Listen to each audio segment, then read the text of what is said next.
وہی ٹاؤٹس ہیں، وہ 3 ادر ٹاؤٹس بٹھا دیے گئے ہیں، وہ اس کے اوپر مٹی ڈالیں گے. ہم اس کی بھی انڈیپینڈنٹ جوڈیشل انکوائری کی ڈیمانڈ کرتے ہیں.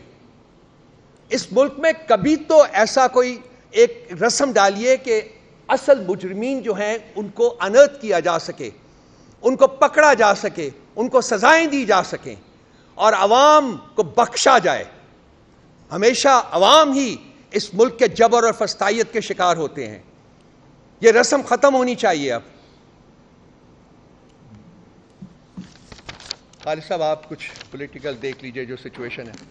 ہمارے دوست آئے ہوئے ہیں، ان کو بتا دیجئے کیا کیا ہو رہا ہے. سر آپ چلیے وہ کریں. بسم اللہ الرحمن الرحیم. آپ سب کا بہت بہت شکریہ، آپ آئے اور آپ کے ساتھ ہمیشہ ادھر گفتگو ہوتی ہے.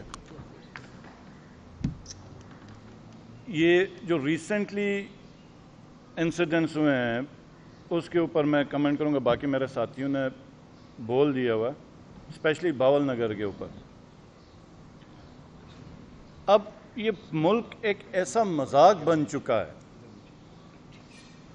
کہ ایک فارمر پرائم منسٹر جو میرے خیال میں 75 سال میں پاکستان نے اتنا بڑا سیلیبریٹی پیدا نہیں کیا جو کہ عمران خان صاحب کی صورت میں پاکستانیوں کو ملا، اور سابق وزیر اعظم ہے، ایک پارٹی کا چیئرمین ہے.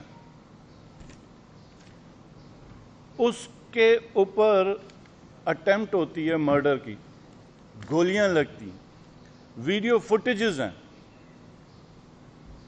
اور وہ اپنی ایف آئی آر درج نہیں کر سکتے. 6 ہائی کورٹ کے ججز لیٹر لکھتے ہیں کہ ان کو پریشرائز کیا جا رہا ہے اپنے مطلب کے کیسز لینے کے، جو فیصلے لینے کے، اور اس کے لیے ہر گری ہوئی حرکت اسلام میں چادر اور چار دیواری کا تقدس سے بڑھا، اور بیڈ روموں میں کیمرے لگائے. تو یہ پہلا ملک ہے کہ جہاں پر ایک سابق پرائم منسٹر اپنی اقدام قتل کے اپنے اوپر ہونے کی ایف آئی آر اپنی مدعیت میں درج نہیں کر سکتا. ججز الگ انصاف مانگ رہے ہیں. پولیس تھانے میں جا کے مار کے حشر ان کا کر دیا، پورے پولیس تھانے کو توڑ دیا، CCTV فوٹیجز اٹھائیں، اور پولیس ایف آئی آر نہیں کر سکتی. مطلب خان صاحب کے کیس میں تو پولیس نے اپنی مدعیت میں ایف آئی آر کر دی.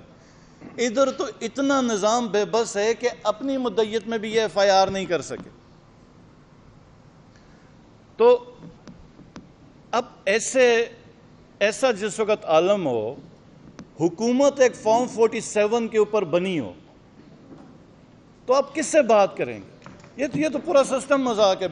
میں عمر ایوب صاحب کو اور رؤوف حسن صاحب کو اکثر میں اب کہتا رہتا ہوں کہ ہمیں پارلیمنٹ میں کچھ کامیڈینز بھیجنے چاہیے، کیونکہ ان لوگوں کے ساتھ ہم تو آرگیو ہی نہیں کر سکتے، کوئی ڈائیلاگ ہی نہیں ہو سکتا.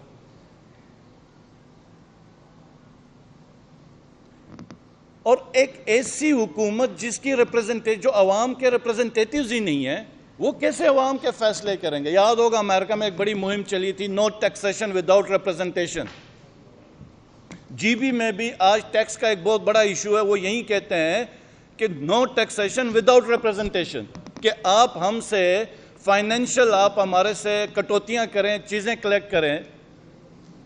آپ کیسے کر سکتے ہیں کہ جبکہ ہم اس فورم میں ہیں ہی نہیں؟ تو میرا یہ سوال ہوگا کہ اب تو پوری یہ جو پارلیمنٹ بنی ہے اس میں کس کی ریپرزنٹیشن ہے؟ یہ جو حکومت ہے یہ تو پورا ایک نظام ہی مذاق بن گیا ہوا. میں اب آگے مین 9th آ رہا ہے، 1 سال اس کا کمپلیٹ ہونے والا، اور اس 9 مئی کی آڑ میں جو کھلواڑ کیا گیا ریاست کے ساتھ، کہ سب سے اہم ادارہ ہماری فوج ہے. خان صاحب نے ہمیشہ یہ یاد رکھی، انڈیویجولز کے اوپر تنقید کی، لیکن فوج کے اوپر ہمیشہ کہا کہ یہ میری فوج ہے اور ہر پاکستانی کو فخر۔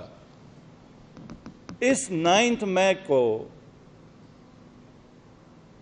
کیا ایسا کام کیا گیا کہ اداروں کو بدنام کیا گیا، عوام کے اوپر ظلم کیا اور تصادم کی ایک کیفیت پیدا کی گئی، اور اس کے اوپر 4-5 دن کے اندر ہم نے کافی پریپریشن کی ہوئی ہے۔ انشاءاللہ تعالی میں خود بیٹھ کے ایک ایکسکلوسیو اس کے اوپر پریس کانفرنس 9 مئی کے اوپر کروں گا، اور بہت زیادہ سوالات ہیں اور اب ہم سوالات پوچھیں گے، ہمارا حق ہے، ہم پوچھیں گے کہ یہ 9 مئی ہوا کیسے؟ جس شہر میں 25 سے 30 ہزار کی پولیس ہے، رینجرز ہیں، 2 ڈویژن کی آرمی ہے، گریڈ سیکیورٹی ہے، کور کمانڈر ہاؤس کی اپنی سیکیورٹی ہے، 2 سے 3 گھنٹے میں لگے لبرٹی چوک سے لوگ ادھر آئے، اور جو کور کمانڈر ہاؤس کے باہر کی فوٹیجز ہیں 500 سے اوپر لوگ نہیں ہیں۔ کدھر گئی تھی پولیس؟ کدھر گئی ساری سیکیورٹی؟ کیا ایسا معاملہ ہوا تھا؟ 9 مئی کے دن صرف ایک علاقہ تھا جس کے اندر پی ٹی آئی کی حکومت تھی، وہ تھی گلگت بلتستان۔ میں چیف منسٹر تھا، پی ٹی آئی کی حکومت تھی، مجھے ہاؤس ارسٹ کیا گیا، لیکن ایک گملہ نہیں ٹوٹا گلگت بلتستان میں جہاں پہ پاکستان تحریک انصاف کی حکومت تھی۔ تو کیا ایسی وجہ ہوئی کہ پوری پی ٹی آئی زور لگا کے ریلی نہیں کر سکتی، بندے مار دیے جاتے ہیں پی ٹی آئی کے؟ تو 9 مئی میں ایسا کیا ہوا تھا؟ تو یہ انشاءاللہ تعالی ہم 5-6 دنوں کے اندر ایک پریس کانفرنس کریں گے 9 مئی کے اوپر، اور ایکچول حقائق ہم لا کے رکھیں گے اور سوالات بھی ہم پوچھیں گے۔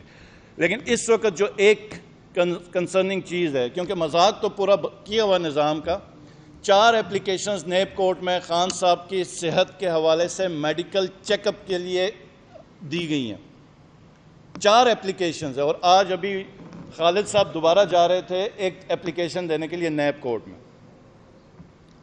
پرمیشن نہیں دی جا رہی چیک اپ کی۔ بی بی صاحبہ ان کی انڈوسکوپی ہونی ہے، اور وہ بھی ہم ریکویسٹ کر رہے ہیں کہ شوکت خانم سے کروائی جائے، ڈاکٹر عاصم صاحب سے۔ تو یہ جو ہمارا پیغام ہے یہ عوام کے لیے، کیونکہ اداروں کے اوپر تو ہمیں کوئی ٹرسٹ نہیں رہا کہ کیا ہو رہا ہے کیا نہیں ہو رہا، اور آج بھی ضمنی الیکشن میں وہیں پولیس گردی عروج پر ہے، ہمارے کسی کینڈیڈیٹ کو کیمپین نہیں کرنی دی جا رہی ہے، کوئی پبلک گیدرنگ نہیں ہونے دی جا رہی۔ تو یہ انشاءاللہ تعالی یہ اگلا جو ہمارا 3-4-5 دن کے اندر جو پریس کانفرنس ہوگی اس کے اوپر ہم یہ سارا کھول کے بیان کریں گے۔ بہت شکریہ۔